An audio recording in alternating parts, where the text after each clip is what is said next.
My 99-year-old grandmother, my Nana, always asks me, Carlie, how do you come up with the ideas for your sermons? I often tell her that I don't usually choose to teach based on my own interest. Instead, I try to share the message that I believe people want or need to hear each week. And often that message is the very one I need to hear myself. I'm sure many rabbis before me have bemoaned the challenging times they've faced, and yet I think we're living in a particularly challenging one now. As I reflect on the hundreds of sermons and teachings I've given over the past decade, one truth stands out. Words alone are not enough.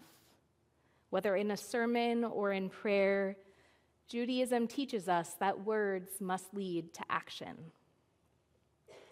Tonight and this week, summer camp is on my mind. Growing up, I never attended summer camp, and I didn't participate in a traditional day camp. I spent my first summer at sleepaway camp, working as a lifeguard at Camp Coleman in Cleveland, Georgia, during the summer before my senior year of college. And then, a few years later, after meeting Ryan in rabbinical school, I spent 2 summers at Rabbi Ryan's childhood camp, Eisner Camp in Great Barrington, Massachusetts, one of the Reform Movement's camps. Campers and staff at Eisner refer to Eisner Camp as the bubble, a beautiful reference to the feeling of being protected and shielded from the outside world in a happy bubble of summer camp, a place filled with joyous singing, the fun of Maccabia games, and the appreciation of friendships and relationships built on days and sometimes even years in the bubble. And yet, even inside the bubble, we knew its fragility. As staff, we trained for tornado drills, missing camper alerts, even jumping over fire to practice for emergencies. We understood the bubble could break. Last week, tragically, one community's bubble did break. Extreme flooding struck Camp Mystic, a Christian all-girls camp in Texas. Floodwaters overwhelmed hundreds of young girls, counselors, and staff. The tragedy claimed the lives of 27 campers and staff, including the camp's director. The youngest girls stayed in cabins closest to the river, including one called the Bubble Inn. A picture of a little girl blowing a bubble still hangs over its door, now stained by floodwater and debris.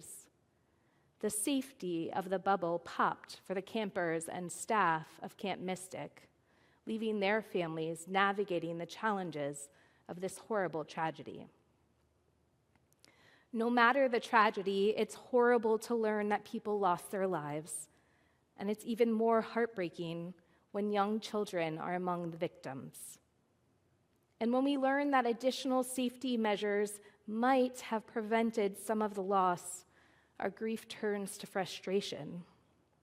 I hope leaders and citizens alike remember our sacred obligation to act. We must invest in protections that prevent future catastrophes. The lives of Camp Mystic's surviving campers, staff, and families are forever changed. And yet, as I said earlier, we live in such challenging times. Disasters, wars, attacks, we can't help but feel overwhelmed. It's easy to become numb. So what does Judaism teach us to do? Judaism is a religion based on deed, not creed. Our actions are key in the experience of Jewish life. Prayer is not meant to separate us from the world's pain. It's meant to move us towards sacred action. Interestingly, in an essay titled On Prayer, Rabbi Abraham Joshua Heschel addressed the relationship between prayer and our public and private actions. He said, "Religion as an establishment must remain separated from government. Yet prayer as a voice of mercy, as a cry for justice, as a plea for gentleness, must not be kept apart. Let the spirit of prayer dominate the world. Let the spirit of prayer interfere in the affairs of man. Prayer is private, a service of the heart. But let concern and compassion born out of prayer dominate the public. Prayer is a confrontation with God who demands justice and compassion.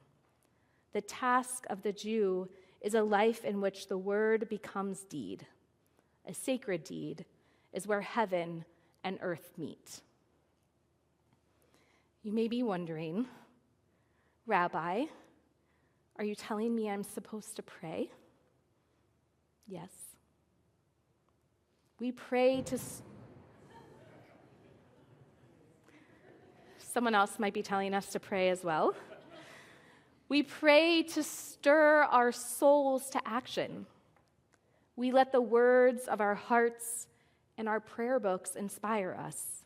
We embrace our tradition's highest value by doing sacred acts that help us and the world become better.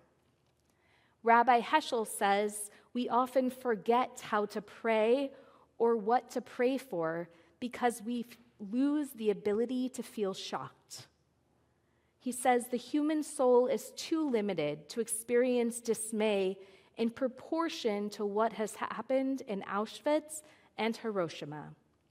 Heschel adds, prayer is meaningless unless it's subversive, unless it seeks to overthrow and to ruin the pyramids of callousness, hatred, opportunism, and falsehoods.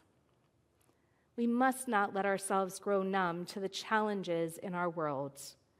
We must keep praying to inspire both ourselves and each other to take sacred action. We've seen that spirit of prayer in action over the past week.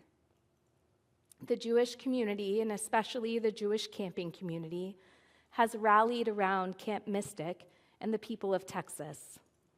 Temple Israel is donating from our Social Action Fund to a local Jewish federation in Texas, which is distributing the money and supplies to local families and to help those working directly on the ground.